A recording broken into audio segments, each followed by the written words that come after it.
Hey guys, this is Chris from Empire Bricks and welcome to a brand new LEGO Star Wars MOC.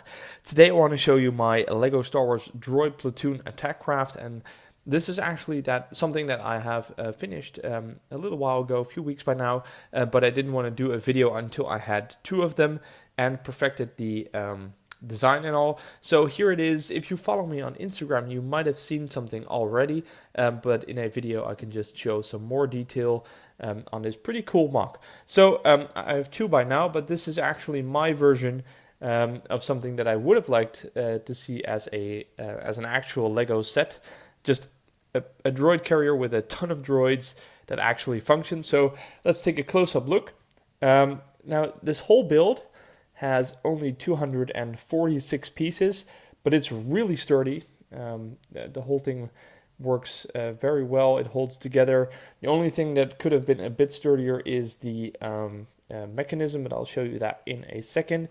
Now, this, as you can see, is pretty large as well. And how it functions is that there are wheels on the underside without the tires on them, and they just barely stick out the underside and are covered up with these brown plates.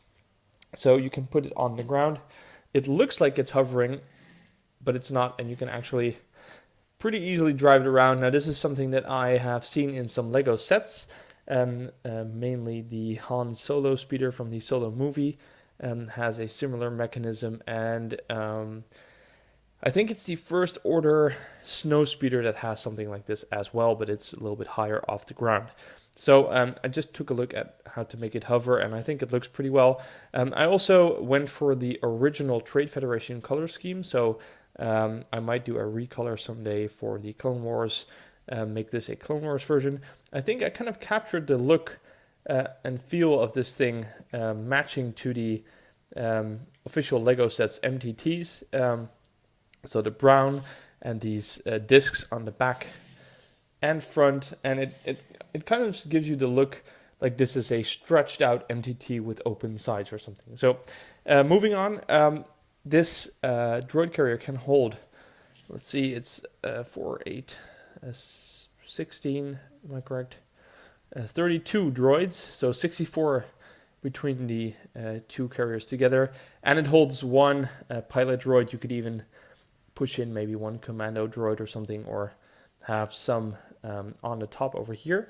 Now, looking at the actual droid carrier part, I think it looks pretty neat and has some kind of detailing, some lights over here, not actual lights of course, but just to give a little bit of a mechanical feel to the whole thing. And all the droids are attached with the stud that they have on their back, and I'll show you guys the mechanism that this has, because it can actually fold out like this.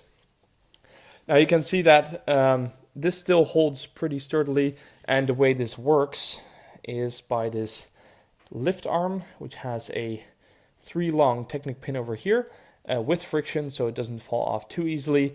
It has these extensions. It has these small Technic pins with these longer stick pieces in, and this is how it works. So if you want to build the mechanism, this is how it works. Generally, just not too hard. What I said when it wasn't too sturdy, it's these pins, they can get loose if you wiggle those. And of course the droids themselves are flimsy as hell.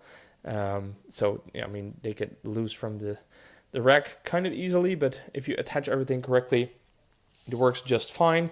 So I'll just line them up for you guys and see how it looks with both of them kind of deployed. So you can see that this actually really looks like a large army that is being deployed. Now, the one thing that I would have liked, and which you actually can do, is that these would automatically drop to the floor by gravity, but there's too much friction in here. But if you want, you can just have it open a little less and turn this thing for 90 degrees, and they'll be on their feet. So that would look even cooler. You can even turn the droids 90 degrees to make it look a little bit more like they're being actually deployed. Now, there's one big downside to this thing, is that there is no room for guns, but personally I am fine with that. The guns is something that I would add later when they are deployed and standing. And having so many guns attached to the carrier would just look, I guess, more like a playset from Lego, and I just wanted to look aesthetically correct and nice, so I'm very happy with how this turned out. So the thing is that I actually made instructions for this carrier. The instructions, like I said, are for the 246 pieces build. That excludes all the droids, of course. Those are many, many more pieces. You can find the instructions on Rebrickable or just follow the link below this video. Now, of course, I'm very curious what you guys think about this. I'm definitely planning on getting 1 or 2 more to hold my entire droid army. I think I can fill at least 2 more with my droids, and that would look just absolutely awesome. And it's also a great storage place for my droids, because normally they would be in bags, taking up kind of a lot of space. This is also some space, but at least this really looks good. So that's it for this video. I really hope you enjoyed this. If you did like this video, please like, comment, and subscribe, and I will see you all next time.